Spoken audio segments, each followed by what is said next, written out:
Howdy and welcome back to Celebrating Vintage Model Kits. Today's subject is the Aurora Famous Fighter Series, the Fokker D-7 in 1/48 scale. This was part of the original release from Aurora when they started branching out into making their World War I series, which became extremely popular. And they continued to make new molds for this well into the 60s. And kept adding to the line, kept reissuing it over and over again. And this line was known for, in a lot of cases, quite a bit of accurate kits.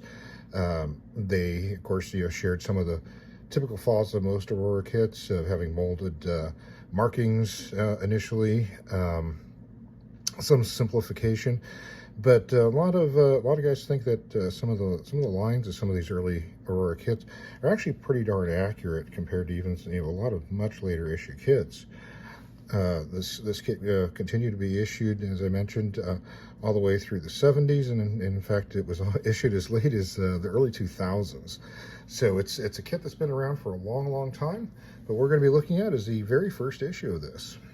So this kit was first issued in 1956, and this was, as I mentioned before, part of the first group of World War I fighters that Aurora had made.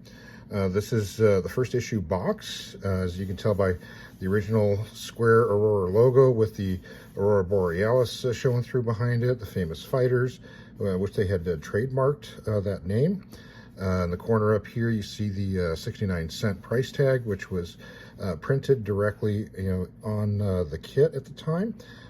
Later on, they would stop putting, the actual price on the front and would encode and put it as part of the code of the specific model itself. So over here, you've got quarter scale, which was the common term used for 1/48 at the time. So a lot of times you'll hear people referencing quarter scale. They're talking about 1/48. So you've got fantastic artwork on the cover of this one as well too. Unfortunately, I don't know the artist on this one, but in this early issue, the artwork actually wrapped around the box. So it continues down around, and here you got some information. This is after Aurora had moved over to West Empton in New York, out of Brooklyn. So this is a little bit later in Aurora's history. But this is the first issue of this particular kit. And then on the other side, you've got a listing of some of the other aircraft that had already been released. And again, a name of the aircraft, the scale. And on the end, you've got, again, the repeat of the Aurora Borealis square logo and the kit number 106-69, which again, the 69 meant 69 cent. On the opposite end, similar but it does feature, as you see, a different image than what is on the box cover. So let's open this up and take a look at it. So the first thing that we'll notice is, again, this is a hard box with a lithograph that's been wrapped around and glued down by hand. And then we'll look at the kit itself. So the kit stands out as being molded in this really bright green color. What is cool for a lot of these early kits from Aurora in the World War I series is they a lot of times gave you like a little diorama base part to set the aircraft on. In this case, got a couple of chocks, and you've got your struts. Looks like a tail skid, and the tailplane is there. They got kind of a nice molded representation of the fabric on the tailplane there. It's fairly subtle. They even got the little hinge lines, so fairly nice. Next tree we'll look at has got the left side of the fuselage, port side fuselage, and here you can see where they still have the they started with having molded on markings. And so typical of almost all Aurora kits at this time to have those on there for either decal placement or for you if you had a steady hand to hand paint those. But it's fairly delicate other details on there. Some of the additional grooves for the fabric, the louvers are represented there. Fairly nice. Nothing on the interior, unfortunately, but you did get a representation of the dashboard, which you could hand paint on that. Pretty nice representation of the radiator there. Here's the other fuselage half, similar to the other side. Just a little bit of flash around the engine on that. One of the things you'll notice on a lot of these early kits is, they don't have a lot of flash, surprisingly. Here's the, I believe, the lower wing. And the lower wing, again, has the molded on markings. But again, nice representation of the fabric covering. There's a few sinkholes, which are a little annoying on this side because they're in the groove, as opposed to maybe putting them on the flat side, which would make it easier to fill if you wanted to do that. So, putting the sinkholes right in there from the ejector pin marks, it makes a little bit of a challenge to fill those if you wanted to. So here we have the upper wing.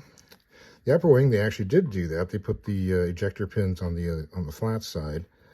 On the top side of the surface, you've got the molded markings again. And, again, nice representation of fabric covering. Very, very delicate, lines for the ailerons, for the hinges. Just a little bit of flash on there, but overall, a nice piece.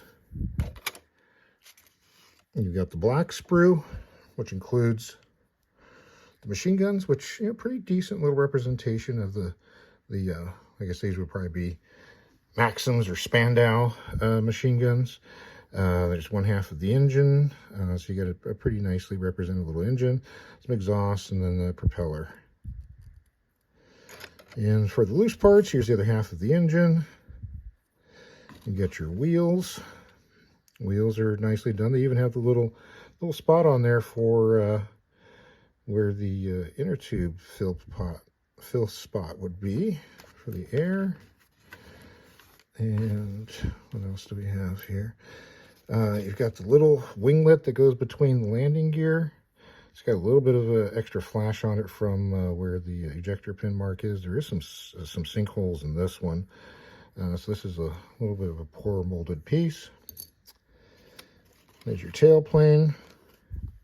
Tailplane has molded markings again, and a nice ejector pin mark right in the middle of it. Get your pilot seat right there.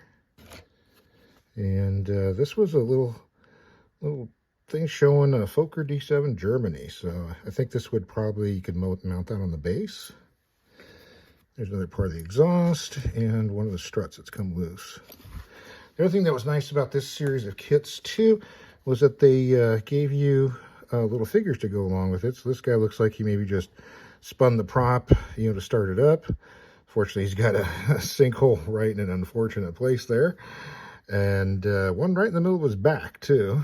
And then here's your pilot figure. Not too shabby. He's looking to the side. So he's got another sinkhole right in the middle of him as well too. So that's those are the parts. Now let's take a look at the instruction sheets. They fit real tight in here, so I'm going to use the wing to get these out.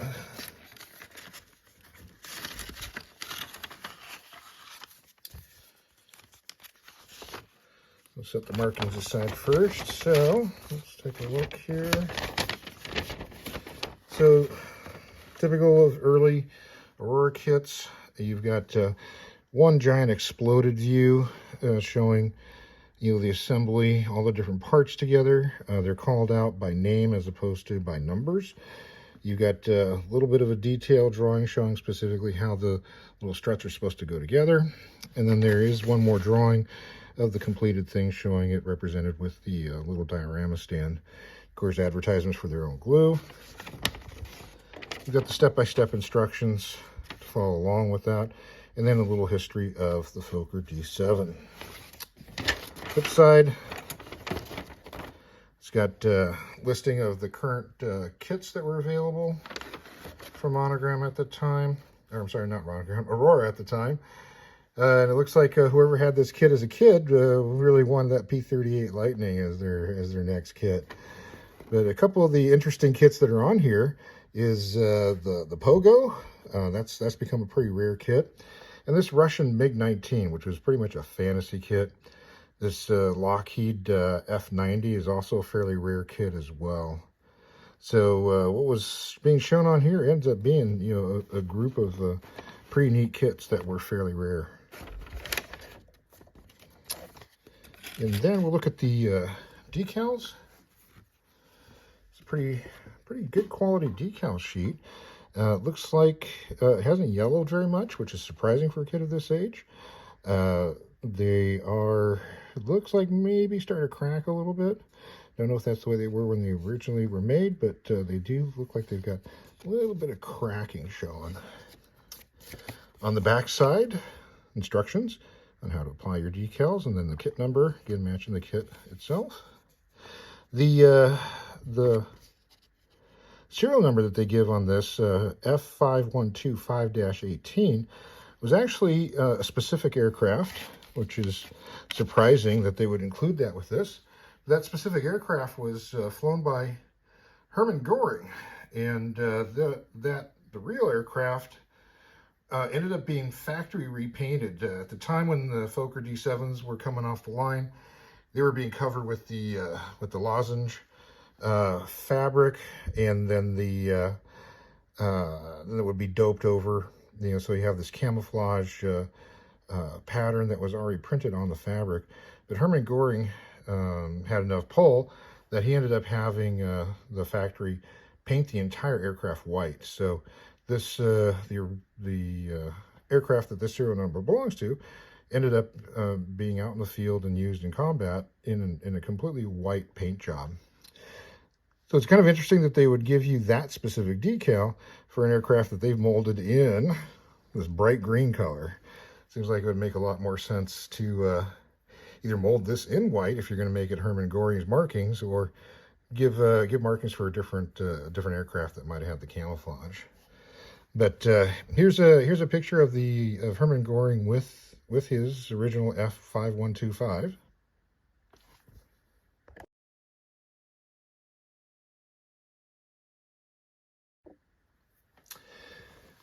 I've included also one of the later issues from Aurora. This happens to be their 1963 issue of the kit.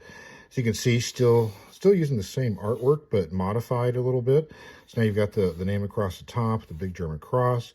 You've got the 60s version of the Aurora logo, which took away the sunburst, took away the Aurora, and just went to a two-color one. Same information about it being a quarter-scale kit is listed on there. But one of the things that they did do is the artwork now cuts off at the sides. So it's not a wraparound artwork like the previous one. Colors changed to this kind of greenish color instead of the yellow. You can see on the box it says 1958, but this particular box actually is from 1963.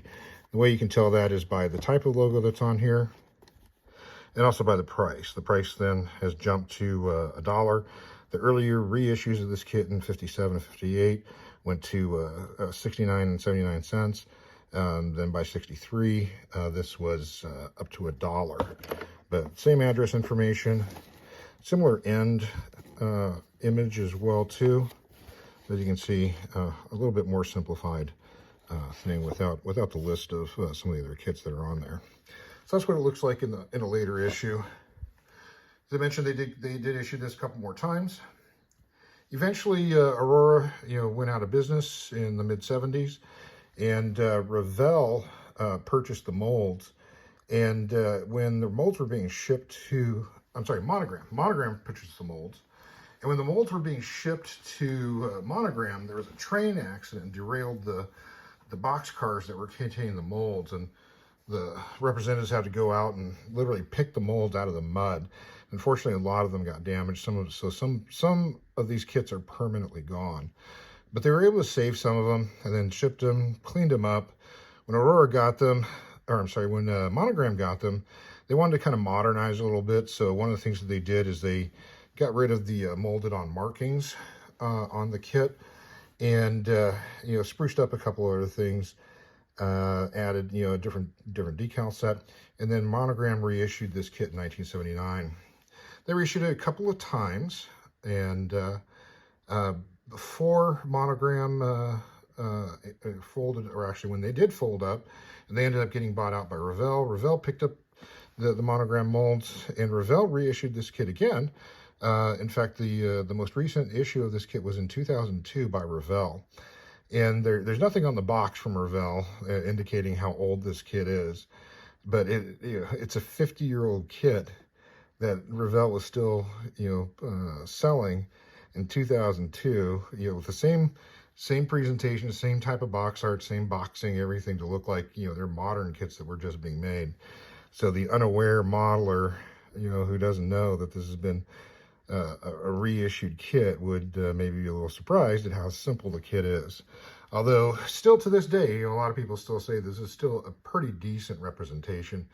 I know some of the later Wingnuts kits and a couple other makers have now finally made some really, really good World War I kits.